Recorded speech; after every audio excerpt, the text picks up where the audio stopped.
continue to swirl over whether she will personally attend the proceedings. Here's the report. After being declared sufficient in grounds, the two impeachment complaints against Vice President Sara Duterte will now move forward.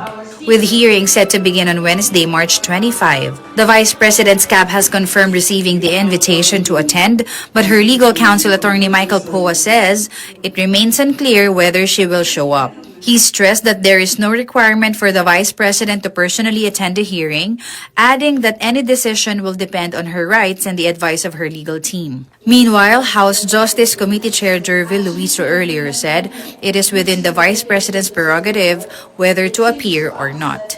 But for lawyer Dino De Leon, who represented one of the impeachment complaints, the Vice President should face the proceedings and answer the allegations against her.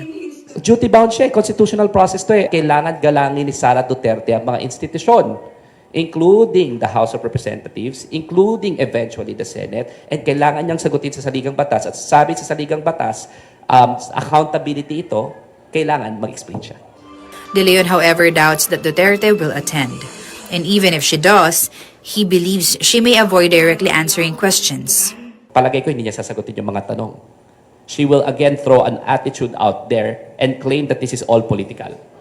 Duterte has earlier denied the allegations, arguing that the complaints lack ultimate facts, a claim that De Leon strongly disputes, insisting there is sufficient basis for accountability.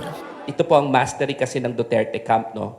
Yung tinatawag nating dilituhin tayo, yung tinatawag nating diversion, muddling of the issues. Ang alegasyon ay siya ay nagwaldas at nagnakaw sa confidential funds. Yun ang kailangan niyang sagutin. Kaso ayaw niyang sagutin, ginagawa na naman ng mga teknikalidad. The attitude is against accountability, which is the very soul of the Constitution. Meanwhile, a civil society group says it plans to set up a people court if the impeachment process reaches the Senate, composed of priests, members of the academe, and former judges, to monitor the proceedings and present evidence to the public. Habang nagsasagawa ng pagdinig doon sa loob ng Senado, magtatayo kami ng People's Court doon, maski na outside the gate eh. Karapatan natin yun eh. Kung walang resoluteness yung Senado,